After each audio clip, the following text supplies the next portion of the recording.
The first question is, do you or your government seek the destruction of the state of Israel as a Jewish state?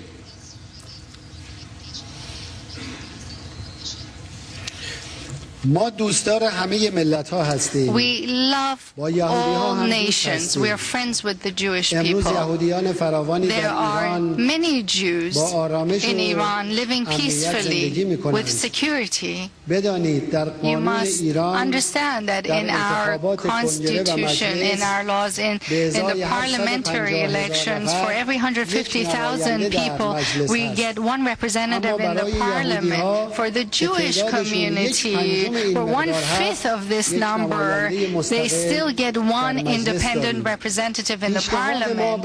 So our proposal to the Palestinian plight is a humanitarian and democratic proposal. What we say is that to solve this 60-year problem, we must allow the Palestinian people to decide about its future for itself. This is compatible with the spirit of the Charter of the United Nations and the fundamental principles enshrined in it.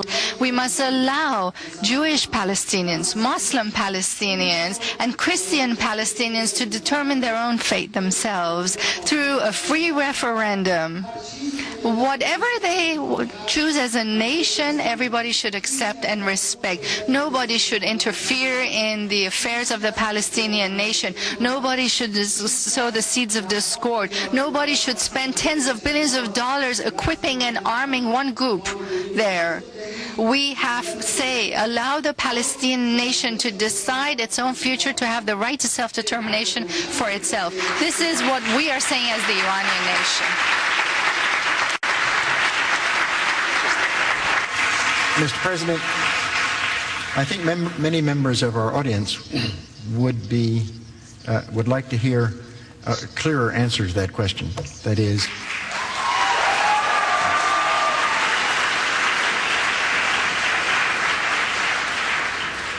the question is, do you or your government seek the destruction of the state of Israel as a Jewish state? And I think you could answer that question with a single word, either yes or no.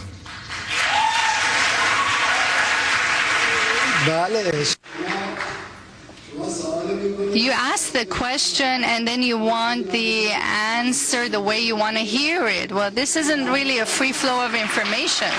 I'm just telling you what my position is. I'm asking you, is the Palestinian issue not an international issue of prominence or not? Please tell me, yes or no?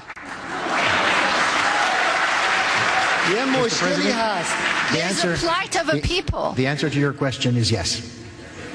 Well, thank you for your cooperation. We recognize there's a problem there that's been going on for 60 years. Everybody provides a solution, and our solution is a free referendum. Let this referendum happen, and then you'll see what the results are.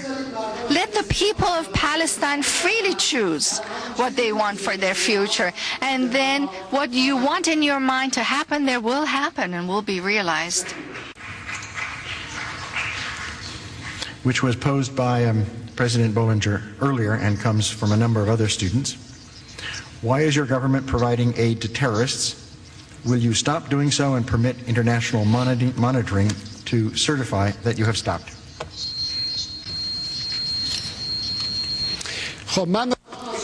Well, I want to pose a question here to you. If someone comes and explodes bombs around you, threatens your president, members of the administration, kills the members of the Senate or Congress, how would you treat them?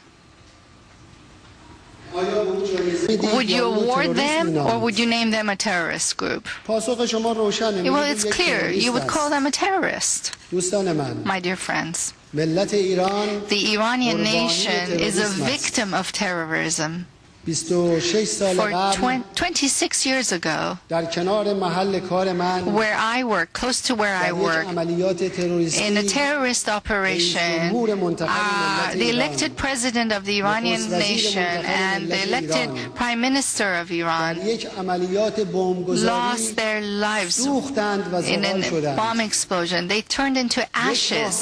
A month later, in another terrorist operation, 72 members of our parliament and high-ranking officials, including 4 ministers and 8 deputy ministers' bodies, were shattered into pieces as a result of terrorist attacks. Within 6 months, over 4,000 Iranians lost their lives, assassinated by terrorist groups. All this carried out by the hand of one single terrorist group. Regretfully, that same terrorist group now, today, in your country, is operating under the support of the U.S. administration, working freely, distributing declarations freely, and their camps in Iraq are supported by the U.S. government.